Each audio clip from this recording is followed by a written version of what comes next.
சின்ன மருமகள் அடுத்த வர எபிசோடில் பார்த்திங்க அப்படின்னா ஈஸ்வரி பார்த்திங்க அப்படின்னா எப்படியாவது அந்த தமிழ்ச்செல்விக்கு வந்து நிறைய காசு செலவு இழுத்து விட்டுறணும், நிறையா செலவு பண்ணி பிரம்மாண்டமாக வந்து இந்த காது குத்து ஃபங்க்ஷனை பண்ணணும், அப்போ தான் அவள் காசு கொடுக்க முடியாமல் முழிச்சிட்ருப்பா அப்படின்னு சொல்லிட்டு உங்கள் பொண்ணோடு சேர்ந்து பிளான் பண்ணிகிட்ருக்காங்க.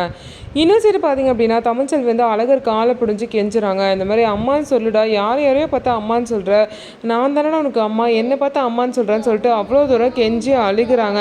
அதுக்கப்புறம் தான் அழகர் பார்த்திங்க அப்படின்னா தமிழ்ச்செல்வியை பார்த்து அம்மான்னு சொல்லிடுறாங்க. இதை கேட்டு தமிழ்ச்செல்வி வீட்டில் உள்ள எல்லாருமே ரொம்பவே சந்தோஷமும் படுறாங்க. சேதுபதிக்கு ஏதோ வேலை இருக்குன்னு சொல்லிட்டு குழந்தைய மாற்றுற விஷயத்த ஐஸ்வர்யா கிட்டே அவங்க வீட்டில் உள்ளவங்கள்ட்டையும் சொல்லிட்டு போகிறாங்க.